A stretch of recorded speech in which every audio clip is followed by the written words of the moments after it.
महिला अभी अभी प्रसव जांच के लिए तैयार हुई थी, लेकिन किसे पता था कि पुरुष डॉक्टर चुपके से अपनी दस्ताने उतार देगा और फिर एक बेहद विकृत तरीके से अंदर हाथ डाल देगा।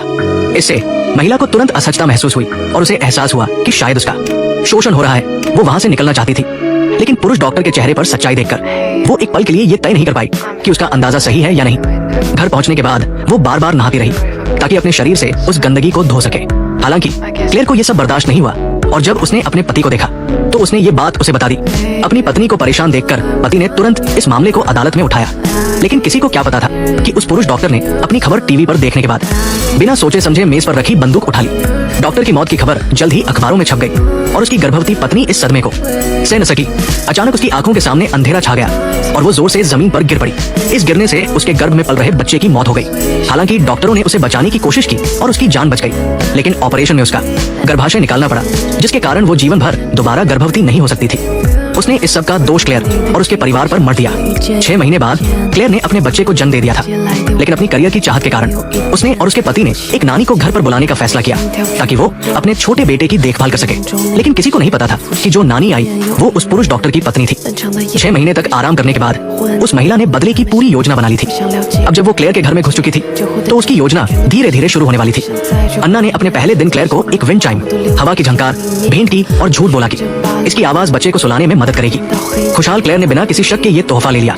जब क्लेयर शीशे के सामने मेकअप कर रही थी अपने पति के दोस्तों के साथ डिनर के लिए तैयार होने के लिए, अन्ना ने जानबूझकर क्लेयर के कपड़ों पर इत्र डाल दिया, जिससे उसे बहुत साधारण कपड़े पहनकर बाहर जाना पड़ा। अगली सुबह जब माइक काम पर जाने के लिए तैयार हो रहा था, उसने अपनी पत्नी को एक फाइल दी और कहा कि इसे ग्राहक को भेजना बहुत जरूरी है। ऐसी छोटी बात को क्लेयर ने गंभीरता से नहीं लिया, लेकिन उसे नहीं पता था कि अन्ना ने उसकी नजर बचाकर उसके बैग से फाइल चुरा ली थी। फिर उसने बहाने से बाथरूम में जाकर क्लेयर से चुराई गई फाइल को बिना सोचे समझे फाड़ दिया। जब क्लेयर डाकघर पहुंची तो उसे पता चला कि बैग से फाइल गायब हो चुकी थी। उसे याद था कि उसने फाइल बैग में रखी थी, फिर वो अचानक कैसे गायब हो गई।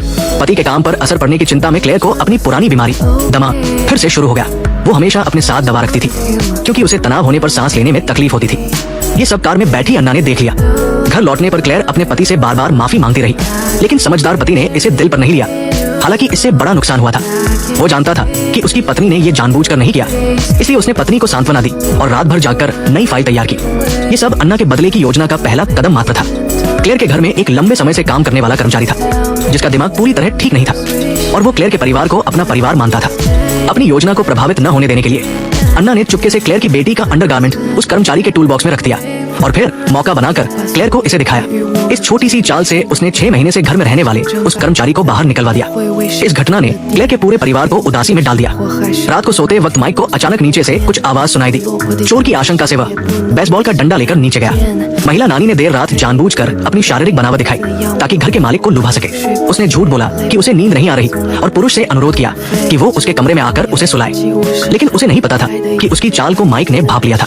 उसने तुरंत उसकी बात ठुकरा दी और एक सज्जन की तरह अपने कमरे में लौट गया। अगले दिन अन्ना अचानक माइक की कंपनी में बिना बुलाए पहुंच गई। माइक को लगा शायद घर पर कुछ हुआ हो, लेकिन उसे नहीं पता था कि अन्ना यहाँ सिर्फ ये याद दिलाने आई थी कि क्लेयर का जन्मदिन नजदीक है और वो एक सरप्राइज पार्टी की योजना बना सकती है ताकि क्लेयर पिछले कुछ दिनों की उदासी से बाहर आ सके। ये सुझाव सुनकर माइक बहुत खुश हुआ। काम से लौटते ही उसने अपनी पत्नी की सबसे अच्छी सहेली से मिलकर पार्टी की योजना बनाई। लेकिन अगले दिन जब क्लेयर अपने पति के कपड़े ड्राई क्लीनिंग के लिए ले गई तो उसने उसकी जेब से एक लाइटर निकाला, जो उसने तुरंत अपनी सहेली का पहचान लिया। ये सोचकर कि उसका पति उसे धोखा दे रहा है, क्लेयर गुस्से में घर लौट आई। अपनी पत्नी की आंखें लाल देखकर माइक हैरान रह गया।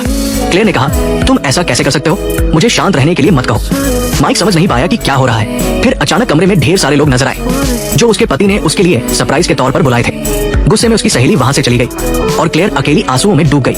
इसके बाद के कुछ दिनों में अपराध बोध के कारण क्लेयर चुपचाप रहने लगी। वो अपनी सहेली से माफी मांगना चाहती थी, लेकिन उसे समझ नहीं आ रहा था कि बात कैसे शुरू करे। अच्छी बात यह थी कि उसका पति इस बात से नाराज नहीं हुआ और उसे लगातार सांत्वना देता रहा कि ज्यादा न सोचे। लेकिन अन्ना के लिए ये सब बस शुरुआत थी। अपनी बदले की योजना को आगे बढ़ाने के लिए सुबह होने से पहले ही अन्ना उठ गई और सबकी नजर बचाकर क्लेयर के ग्रीन हाउस में पहुंच गई। उसने छत का खिड़की खोली और कंट्रोलर पर एक फावड़ा अटका दिया ताकि सुबह जब क्लेयर ग्रीन हाउस में आए तो चुपचाप हादसा हो जाए। लेकिन उसे नहीं पता था कि सुबह होते ही क्लेयर को कुछ काम से घर से बाहर जाना पड़ा। इसी बीच उसकी सहेली को एक बहुत डरावनी बात पता चली। उसने एक बिक्री के लिए रखे विला के बाहर एक विंड चाइम देखी जो क्लेयर के घर की तरह थी। फिर उसने पुराने अखबार देखे और पता चला कि क्लेयर के घर की नानी वही महिला है जो उस आत्महत्या करने वाले डॉक्टर की पत्नी थी। ये सब जानकर वो बिना सोचे क्लेयर के घर की ओर दौड़ पड़ी। उसने चिल्लाकर कहा, क्लेयर, वो ग्रीन हाउस में है, बिना किसी सावधानी के उसकी सहेली कमरे से बाहर निकली और सीधे क्लेयर के ग्रीन हाउस में चली गई। वहाँ उसकी सहेली की मौत हो गई। अन्ना ने क्लेयर की दमा की दवाइयाँ खाली कर दी और छोटे लड़के को लेकर घर से बाहर निकल गई। जल्द ही क्लेयर घर लौटी, लेकिन जैसे ही उसने ग्रीन हाउस का दरवाजा खोला, उसने अपनी सहेली को मृत देखा। ये भयानक दृश्य देखकर उसे तुरंत दमा का दौरा पड़ गया। वो लड़खड़ाते हुए कमरे में गई और दवा की बोतल निकाली, लेकिन उसमें कुछ भी नहीं था। क्लेयर जमीन पर गिर पड़ी और धीरे धीरे उसका दम घुटने लगा। कुछ देर बाद डॉक्टर आए और भाग्य से क्लेयर की जान बच गई। ये देखकर अन्ना ने चिंता का नाटक किया, लेकिन जब पुलिस ने बताया कि क्लेयर बच गई है, उसका चेहरा जटिल भावों से भर गया। जल्द ही माइक अपनी पत्नी को अस्पताल से घर ले आया, लेकिन उसके अस्पताल में रहने के दौरान अन्ना ने बिना इजाजत दीवारों पर चित्रकारी कर दी। ये देखकर क्लेयर नाराज हुई, लेकिन ऐसी छोटी बात पर गुस्सा करना उसे ठीक नहीं लगा, इसलिए उसने इसे नजरअंदाज कर दिया। ये समझने के लिए कि उसकी सहेली उसके ग्रीन हाउस में क्यों मरी, वो तुरंत अपनी सहेली के ऑफिस गई। वहाँ टेबल पर एक प्रॉपर्टी की जानकारी देखकर उसे कुछ गड़बड़ लगी। वो जल्दी से उस शानदार घर की लोकेशन पर पहुंची और वहाँ उसे अपने घर जैसी ही चित्रकारी दिखी।